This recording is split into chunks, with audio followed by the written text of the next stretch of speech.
Hi, at ProActNX, we have worked with 400 plus startups in the last 3 years.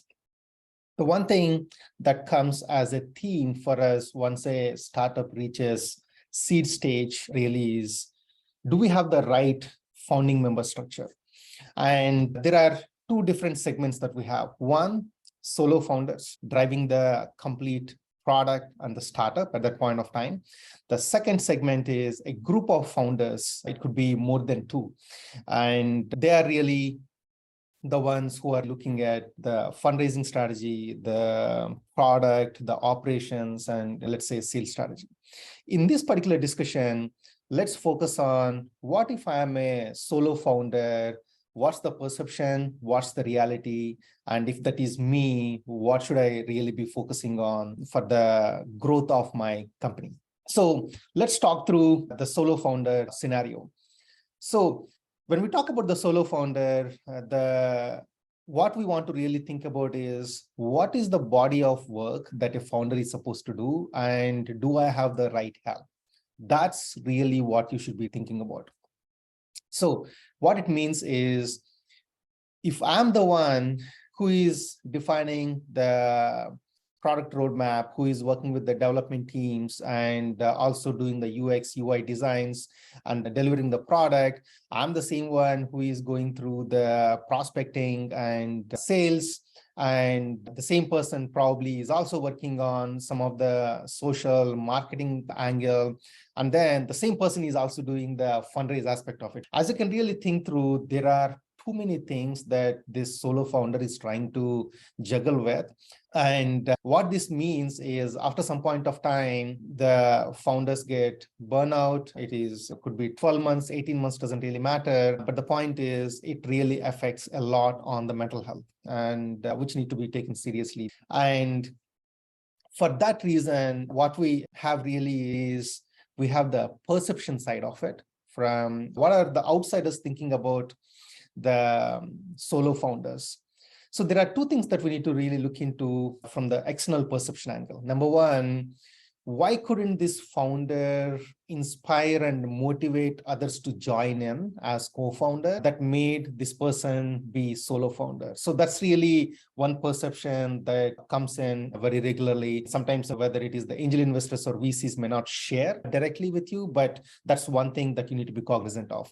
And the second thing is, what's in this idea or the execution that other people really couldn't join in? Because there are two things that you're really looking at in the startups at that early stage, right? One is the founders are charismatic, they have a great professional experience, or they have that angle. The second one is the opportunity and the idea.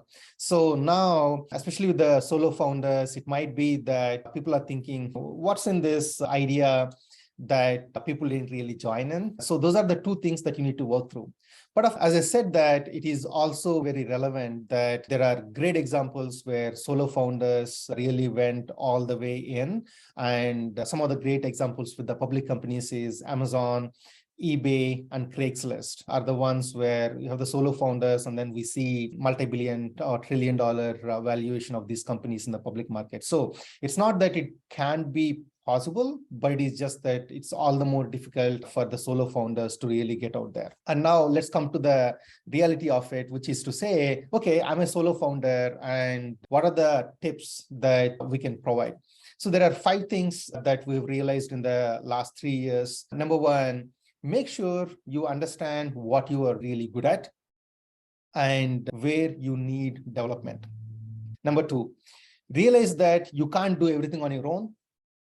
Very important.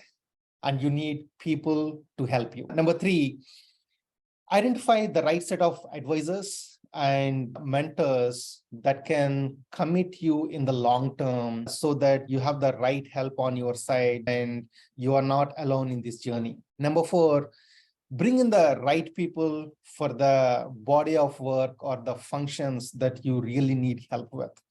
And whether it is about the engineering lead or product manager, or maybe a UX UI designer, or even a sales rep, for example, you just bring in the right people who can own these things and can help you in your startup journey and growth. The last one is, When you find that right person to help you as the leader and a co-founder status, then be ready to part equity to that founder, because many a times it so happens that the solo founders are controlling 80% or 100% of the company, and then all of a sudden they feel, oh my goodness, if there are one or two more people who come in, then I need to give away my responsibility or my control, and they don't like it. It's always about finding the right people and then making sure that you grow the value. Thank you. Until next time.